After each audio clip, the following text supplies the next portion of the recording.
Canva-г ашиглаад видео контент хийцгээе.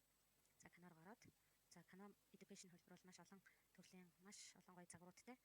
За эндээсээ бид нар хийх гэж байгаа зүйлээ сонгож аваад за видео илүүлэх гэж байгаа юм чинь. За эсвэл create дээр дараад за видеог нь сонгоч. За тэгээд яг юунд зориулсан видео хийх гэж байгаа вэ гэдгээ харж агаад энэ чинээсээ хэмжээний сонгож өгч болно. За одоогийн байдлаар хамгийн ихнийхийг сонгож өгөөд хийч.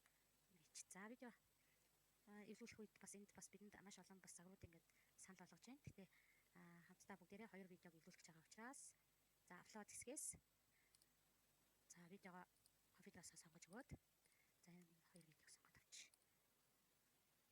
За ерөнхийдөө зураг оруулах, видео, аудио, дизайн оруулахыг энд ингээд апплод хэсгээс ерөнхийдөө оруулаад өгчдөг. За дизайн хэсэг дээрээс болохоор ерөнхийдөө энэ видео маань ямар загвар дотор явах гэж байгаа вэ гэдгийг сонгож өгч болно. Бэлэн байгаа загварууд байж болно, бас хайлт хийж болно мэдээж. За тэгээд компьютераас загвар сонгож болно. За энд байгаа бэлэн загварыг би оруулаад өгч. За ингээд харах юм бол за энэ дот ингээд видео илүүлэх хэсэгт манай орсон байна. За дахиад апплод хэсэг рүү ороод видеого сонгож өгье. За энэ видеог сонгоод дараа нь хоёр дахь видео нь болохоор за энэ хэрэглэж байгаа бичлэг. За энийг оруулаад өгье. За ингээд дараалал ороод ирж байгаа. За энийхээ ард нь болохоор юм хийх бол delete хийгээд устгаад энэ нэмэх тэмдэгэн дээр нь дараад за сток хийж болно. Сток бэлэн видео, бэлэн зурнаас бас интро хийх бичлэг оруулж өгч болно. За эндээсээ сток видео дээр дараад энд ингээд бэлэн загваруудыг санал болгож байна. Одоо харин бид нар хайлт хийгээд өгч болно. За юуны тухай хийх гэж байгаагаа хайгаад за нэг юм хүлжинтэй. За эндээсээ маш олон загварууд байгаа учраас за зүгээр л нөхцөлтэй харилцаа гэдэг нэг сонгоч. За энэ мэдээж интро хамгийн урд талд байх хэсэг юм чинь чирээд бас бүр хамгийн урд талд аваачаад чирээд маусаараа дарж агаад чирж агаад бүр хамгийн урд талд нь авчаад тавьж болно. За ингэж. За тэгэхээр ингээд энд юу гараад байна гэх юм бол ингээд энэ тайм хэсгээ дээшлүүлээд харахаар бидний нөгөө сонгож өгсөн темплет маань гарч байгаа. Хамгийн эхлээд одоо яг ямар темплет оруулсан бэ гэдэг дотор чинь нөгөө видео чинь явах гэдэг. Тэгэхээр бас илүү сонирхолтой хийж байгаа юмдаа бас гоё. За ингээд тийм ээ. За энэ дээр бичигдсэн үг, зураас, дүрс тэгээд бүх зүйлс нь энэ дээр ингээд леер үсээд байж байгаа. За энд дутуу харагдаж байгаа бол хэдүүлээ бас ийшээгээ үргэлжлүүлээд нэмчих болно гэсэн. Гэхдээ эхлээд видеоныхоо хурд хэмжээгээ тохиолчихно. За энийг болохоор ерөнхийдөө ингээд дээр нь дарж агаад багасгаж болно. За маусаараа дарж агаад энэ видеон дээрээ дарж агаад дээд хэсэг бол edit хийх хэсэг байгаа. За edit хийх хэсэг дээр энийг нь хурдыг нь 2 болгочих.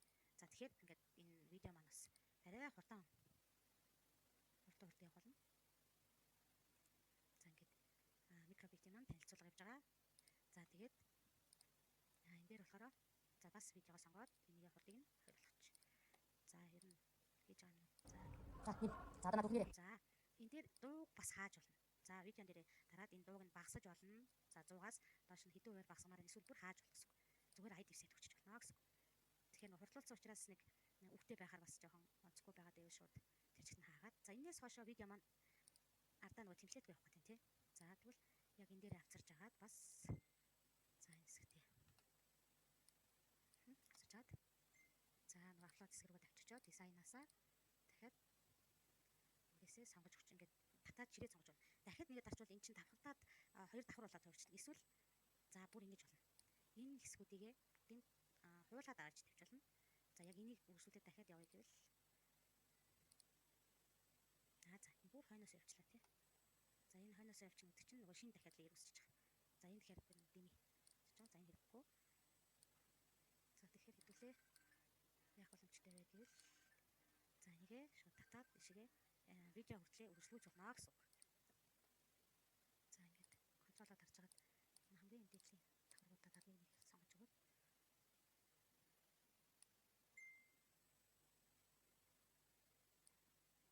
За ингээд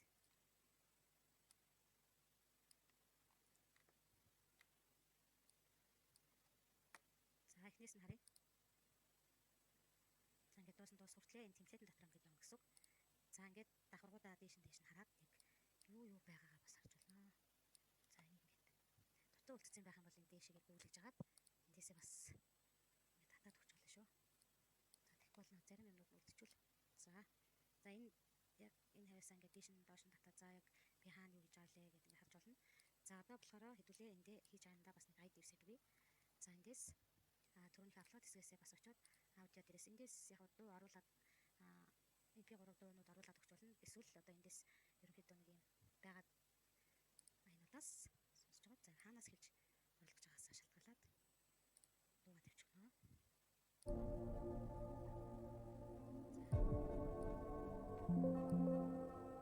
За энийг аяныхаа бас энэ дууныхаа бас ингээд нэлийн багсгаад өгч хэрэгтэй.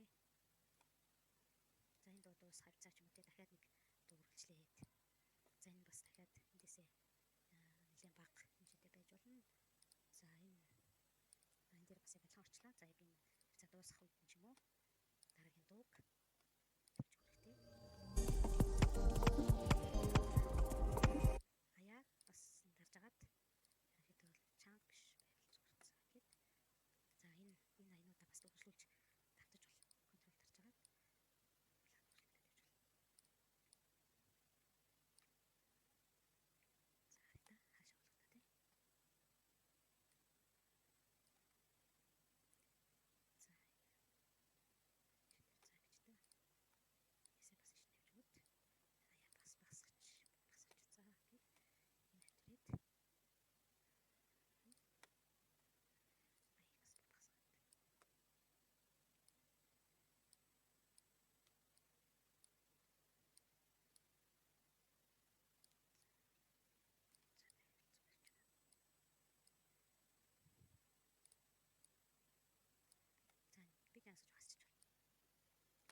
за одоо хамтдаа видеого хадгалъя. За share дээрээ дараад download гээд за MP4-оор